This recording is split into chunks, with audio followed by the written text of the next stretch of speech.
Bro. Oke. Assalamualaikum warahmatullahi wabarakatuh. Pada kesempatan kali ini saya akan menjelaskan di latihan pramuka yang wajib ini. Hari ini kita akan membincang bagaimana scouting skill itu. Nah, scouting skill yang pertama yang saya sampaikan adalah scouting skill yang berhubungan dengan tali dan tongkat. Kemudian dalam bahasanya pramuka ini sering disebut dengan istilah pioneering. Pioneering ini adalah kemampuan seorang pramuka untuk menggunakan tali dan menggunakan tongkat untuk kepentingan mereka dalam melaksanakan aktivitas. Nah, tapi spesial di kali ini itu scouting skill akan dirangkai menjadi bagian yang merupakan konstruksi. Jadi nanti adik-adik pramuka bisa membuat konstruksi, misalnya membuat jembatan darurat yang dari bambu dan menggunakan tali. Kemudian adik-adik juga bisa misalkan menggunakan bambu dan tali tadi untuk membuat menara pantau untuk melihat kejauhan. Nah, atau mungkin membuat tiang bendera dari batang tongkat, dan kemudian juga bisa menggunakan dragbar.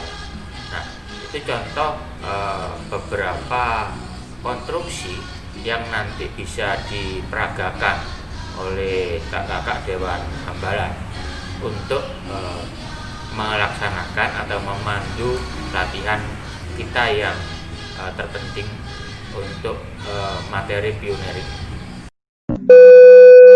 Siapkan tali, kemudian buat sosok. Nah, seperti ini. Lalu tali yang panjang kita masukkan pada sosok tersebut. Nah, kalau sudah, kita tinggal tarik saja. Maka jadilah simpul hidup. Mudah bukan? Kita dapat menarik tali yang panjang. Maka tali yang sebelah kanan kita letakkan di atas tali yang sebelah kiri. Kemudian kita ikatkan. Nah, yang ini tali yang sebelah kanan kita letakkan di bawah sebelah kiri, lalu kita ikatkan kembali. Nah, jadilah simpul mati. Bentuknya seperti itu adik-adik. Iya, mudah bukannya. Siapkan tali, kemudian kita buat sengkelit semacam ini.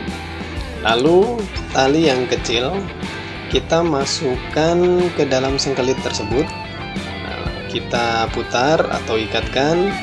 Nah, ujungnya kita masukkan kembali ke tali yang kecil tadi. Nah, kalau sudah, kita tinggal tarik. Nah, maka jadilah simpul anyam. Semacam ini modelnya. Ya, mudah bukan? Siapkan tongkat tentunya. Nah, dan siapkan tali. Kita buat sosok dua, nah seperti ini. Yang sebelah kanan kita letakkan di bawah sebelah kiri. Nah, semacam ini. Kemudian masukkan tongkat ke dalam simpul tersebut. Nah, maka jadilah simpul pangkal. Nah, semacam ini adik-adik. Cara yang kedua, kita langsung ikatkan kepada tongkatnya. Lihat alurnya, yang kita silangkan, lalu ujungnya kita masukkan ke silangan tersebut. Nah, seperti ini. Kalau sudah, kita tinggal kencangin. Nah, kita tarik. Maka jadilah simpul pangkal. Pertama, kita bisa langsung ikatkan pada tongkat. Nah, seperti ini. Kita putar tongkat. Lalu kita ikatkan pada talinya. Nah, ujungnya kita masukkan pada tali yang mengikat tadi. Nah, jadilah simpul jangkar. Nah, kita langsung buat sengkelit, kira-kira panjangnya sama rata atau dibagi dua lah. dari talinya. Lalu kita langsung ikatkan sengkelit itu pada tongkat dan masukkan tali ke dalam sengkelit. Nah, seperti ini. Itu adalah cara yang termudah untuk membuat simpul jangkar. Nah, kemudian mengenai pioner ini, itu ada istilah simpul dan ada istilah ikatan. Kalau kita ngomong ikatan itu seperti ini, ikatan begini. Nah, artinya kalau kita membedakan simpul dengan ikatan itu harus jelas. Nah, mungkin dulu apa sih beda simpul dengan ikatan itu? Nah, adik-adik masih bingung. Nah, sekarang ini kita jelaskan supaya tidak bingung lagi bagaimana simpul itu, bagaimana ikatan itu. Nah, simpul itu adalah mempertemukan tali dengan tali. Jadi kita menyambung tali dengan tali, itu namanya simpul. Sehingga ada yang disebut dengan simpul hidup, ada yang disebut dengan simpul mati, ada yang disebut dengan simpul anyam, ada yang disebut dengan simpul pangkal, ada yang disebut dengan simpul jangkar. Kemudian bagaimana ikatan itu? Ikatan itu adalah menyambungkan atau menggunakan batang, bisa berupa tongkat atau sejenisnya, dengan tali. Jadi gabungan antara batang yang tidak bisa ditekuk tadi, yang nggak bisa lentur tadi, dengan tali, ini namanya ikatan.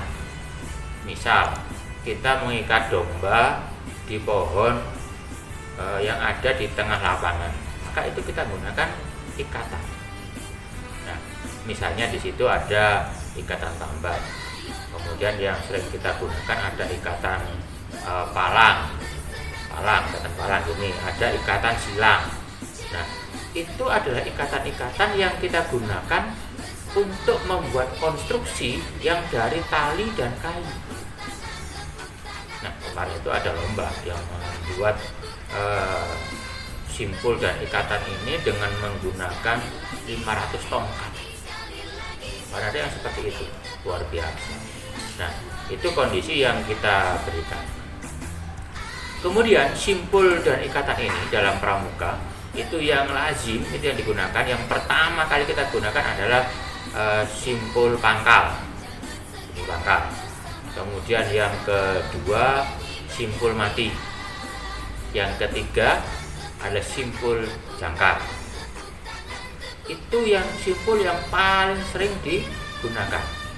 Kemudian untuk menambah itu ditambahkan dengan ikatan palang dan ikatan silang. Nah, komposisi dari ikatan tadi ada ikatan dua tadi, palang dan silang, kemudian ada simpul yang tiga tadi, itu yang harus dikuasai oleh adik-adik kalau mau buat konstruksi. Nah, tambahannya nanti bisa ikatan silang tadi itu untuk misalnya ditambahkan dengan simpul tambat. Nah, simpul tambat itu biasanya kita gunakan untuk menarik balok yang besar. Misalnya kita membuat tower dengan ketinggian tertentu yang kita nggak bisa naik ke atasnya, kita buat roboh, kemudian kita berdirikan. Nah, waktu mendirikan itu kita tarik dengan tali. Nah, talinya kita gunakan tali tambat. Nah, itu yang perlu kita gunakan dalam rangka untuk mengisi materi tentang pioneering ini. Oke, untuk keterangan sejelasnya nanti akan kita pandu di layar ini. Kita akan pandu dengan bagaimana simpul mati itu, bagaimana simpul pangkal itu, bagaimana simpul jangkar itu, bagaimana silang itu, ikatan silang, ikatan palang dan seterusnya. Nah, nanti akan kita lihat di samping saya ini. Di samping ini akan kita lihat kayak apa membuatnya. Nah, kemudian setelah kita bisa, maka kita akan lihat seperti yang ada di belakang ini, itu kakak DKA itu yang sedang membuat drag bar, kemudian membuat yang bendera dengan menggunakan sambungan tali dan tongkat. Nah, itu Itu yang saya sampaikan dalam kesempatan hari ini. Oke, jangan lupa di like, di subscribe, di share, dan di komen jangan lupa. Oke ya, saya tunggu di situ. Kemudian untuk presensinya ya, untuk presensi, nah ditulis di kolom komentar. Jadi nanti di kolom komentarnya itu ada namanya, ada kelasnya, baru komen di situ. Oke, jelas ya? Nah, ditulis juga nomor absennya. Jadi ada nama, kelas, nomor absen. Kemudian tulis komennya di situ supaya nanti nggak salah dalam penilaian. Karena apa? Di EBPK ini endingnya adalah nilai yang ada di rapor. Nah, jadi kalau nggak absen, kalau nggak ikuti proses tugas ini, maka nilai raportnya jangan sampai ya, yang baik aja. Jadi jangan sampai kita dapat nilai yang gini. Dan saya akhiri, Assalamualaikum warahmatullahi wabarakatuh. Salam Pramuka.